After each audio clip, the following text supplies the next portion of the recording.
Hello and welcome back to another video on Wrestling and to NXT Out of 10. It's a big show today because Stand and Deliver is coming up very soon. And yeah, it's quite a promo heavy show. We've got a lot of promos, segments and all that sort of stuff, just kind of building us up to the show. So yeah, let's get straight into it. And Pretty Deadly kicked off NXT and reminded us that they will be hosting Stand and Deliver. Carmelo Hayes and Trick Williams walked out and talked about putting the duo through tables last week. The two teams started bickering and it led to a brawl before Bron Breakker walked out and took out the former tag champs. Bron cleared the ring and said that he was not going to let Carmelo get injured before their match as NXT continued. So yeah, good start to NXT.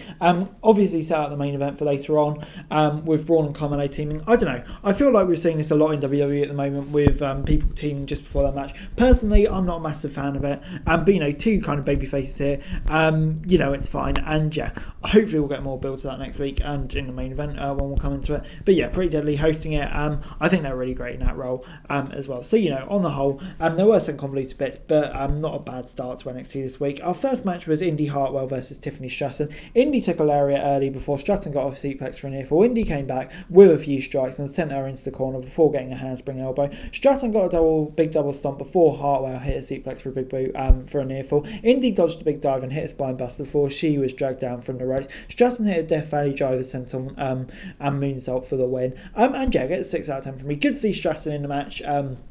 Stand and Delivers, yeah, she's really great, like I keep on saying.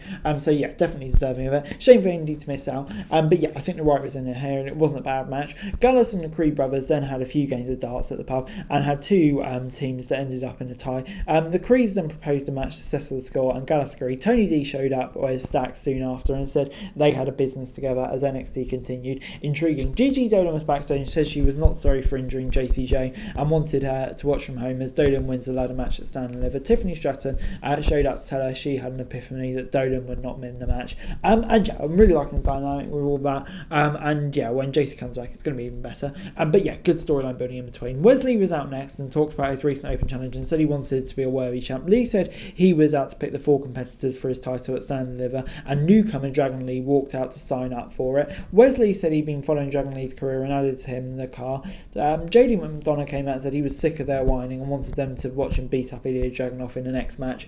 Which is exactly what they did. Backstage, just briefly before we go on to the match, Fallon Henry confronted Kiana James about what she found in her office last week. Henry brought up Sebastian and James and got worked up before the two parted ways. And yeah, still tag team chance. A really interesting dynamic going on there and intrigued to see where it goes. But anyway, it's then time for JD versus Ilya. JD got some early takedowns and the vertical suplex resulting in a near fall before he and Ilya exchanged hard strikes. Dragunov then got a near fall for lariat before hitting a big knee drop in the corner. McDonough was caught in a submission hold before he got out of it before driving his knees into Ilya's head. Dragunov got the big shots in the corner before getting another near fall off the slam. The match went outside and Dragon Lee got involved before Wesley came in with a big dive, a ball breaker out, and they had to step it in to break it up. And yeah, let's get 7 out of 10 for me. Of course, it's a shame we didn't get a winner here because the match was brilliant up until that point. Two of the best wrestlers in NXT and they really showed why. Brutal match.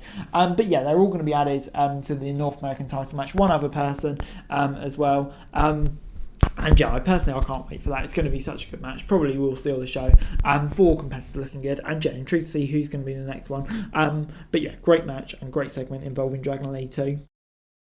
Javier Bernal showed up and dressed as Johnny Gargano as mocking the superstar when the real Johnny Gargano showed up and beat him up. Gargano then got in the ring and said he had a special match for a contract on Stand and Deliver against Grayson Waller. Waller showed up on the Tron and Gargano asked him to sign the unsanctioned match contract. Waller said he would sign it but not with Gargano in the building. Waller will arrive next week and he is sure Gargano will be banned from the arena before he signs. And yeah, good stuff here. I can't wait for that match. That's going to be great. Hopefully get another Gargano takeover classic. I'm sure we will because Waller's great as well. So yeah, can't wait for that stuff. Before we got a teaser for another upcoming star, Eddie Thorpe, who obviously is coming from New Japan as Carl Frederick, and yeah, another good signing for NXT along with Dragon Lee and people like that. So yeah, NXT definitely heading in a positive direction. I'm looking forward to seeing what Eddie Thorpe does next week. But it's in time for our next match, and that was Ivy Nile versus Lyra Valkyria. Lyra started strong, got some early takedowns before trading big picks to the head. Niall then got a gut wrench suplex before getting an earful. Valkyria then hit the kicks before taking his snap suplex.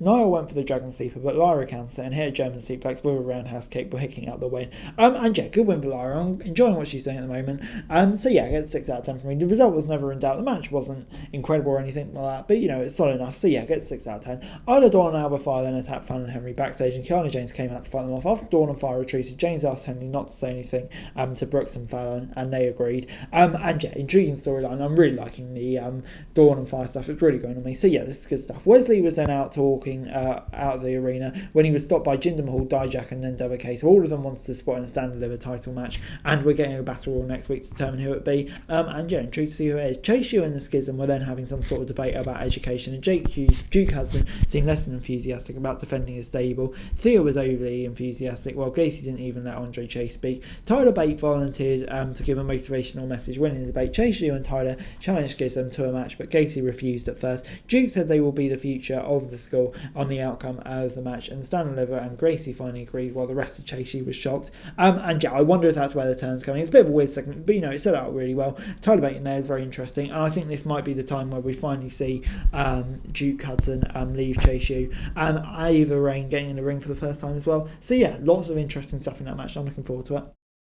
Back at the Gallus pub, we saw the Creeds, Gallus, Dax and Tony D after a night of partying. Gallus promised the two teams a triple threat tag team match at Stand and Deliver before walking out, and then it was time for our main event that was set up in the first segment. The Deadly were in control early on, Williams trying to fear, but Braun wanted him. Braun got Frankenstein and cleared the ring with Mello before we headed for a break, and back on NXT, Hayes and Braun were dominating while Trick took notes from ringside. Braun tagged in and White walks out with a lariat and a suplex before hitting the Bulldog for an earful. Braun almost wiped out Hayes for a die set before Mello set Braun up for the spear. Breaker then tagged Mello in for nothing but before they picked up the win. And yeah, gets 7 out of 10 for me. Like I say, wasn't a bad match. Oh, the Giants were always going to win there. Maybe I was expecting a bit more tension, but I guess that'll come next week. And yeah, set out really well. Pretty Deadly. I think they've got enough credit in the bank to eat a loss or two. And yeah, good win for the champs and the challengers. So 7 out of 10. And overall this week, NXT gets a 7 out of 10 from me.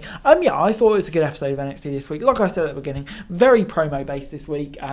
Not a lot of matches, but you know, the matches were fine when they were there, and the promos building well to Stand and Deliver in my view. So yeah, on the whole, a pretty decent episode of NXT this week, and yeah, can't wait for Stand and Deliver, I have to say. But anyway guys, that's it for the video. Thanks very much for watching. So like, share, subscribe, no thoughts, comments down below. Follow the show for daily wrestling news and subscribe to my channel, that'd be greatly appreciated. Thanks very much for watching. Peace.